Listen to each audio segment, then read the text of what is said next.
How I plan to win at solitaire.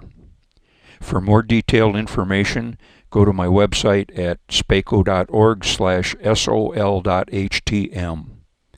If I simply play this solitaire game by being led by the nose, I average winning about 1 out of 7 games. If I use the rules I give you here, I win about half of the games I play. Occasionally, I win 3 or 4 in a row. One guy emailed me to say that he had just won 7 games in a row using this system.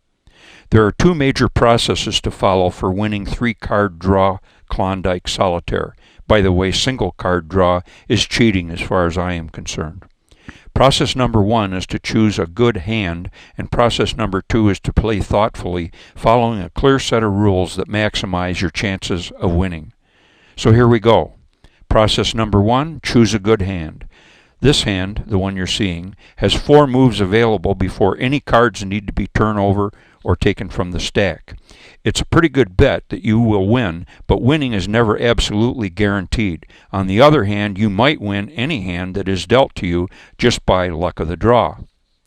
The best hand you can play is one that has a queen at the left, a king of the other color someplace else to the right of it, has at least 1 ace showing, also has at least 1 other move available without having to use cards from the stack.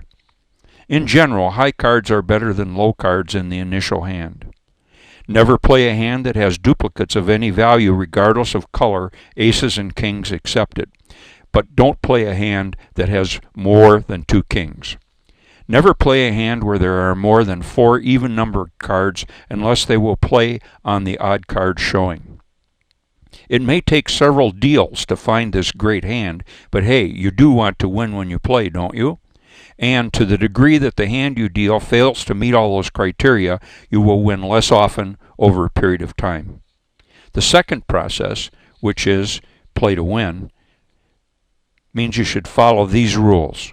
To begin with, don't feel that you need to put cards onto the aces piles as soon as they become available. Doing so simply limits the opportunities to play other cards. Put them up only when they get in the way of placing another card. On your first run through the deck, you should get a general idea of what is and what is not available. Try to keep these cards in mind as you play the hand out. The real goal on the way to winning the game is to reduce the amount of unknowns as much and as quickly as possible so you have the maximum number of options as soon as you can uncover them. Empty each column as soon as you can to make room for kings as they become available. Once all 4 kings are up, there is no need to empty any more columns. In fact, it's a bad thing to do because it limits opportunities to place other cards. Don't take more than 2 cards in a row from the 3 you have just turned over at any one time. Try to keep track of the number of cards you do take and avoid taking multiples of 3. By doing this, you are always shifting the deck to some degree. After a while, you will notice that you can, to some degree, control the shifting to your benefit. Deciding which card to play or which card to cover if you have more than 1 option. Let's say you have a black 9 in one column and red 8s in 2 other columns. Which one to take to cover the black 9? I always take from the column that has the fewest cards to hasten the time when I have room for another king. Let's say you have a black 9 in one column, a red 8 in another column, and the other red 8 available at the top of the stack. Which one to choose? Look back in the stack and see if there's another usable card behind it. If so, you might choose that stack's card. But if you know for some reason that there's a king coming up and the red 8 in the column would make room for it, choose that one.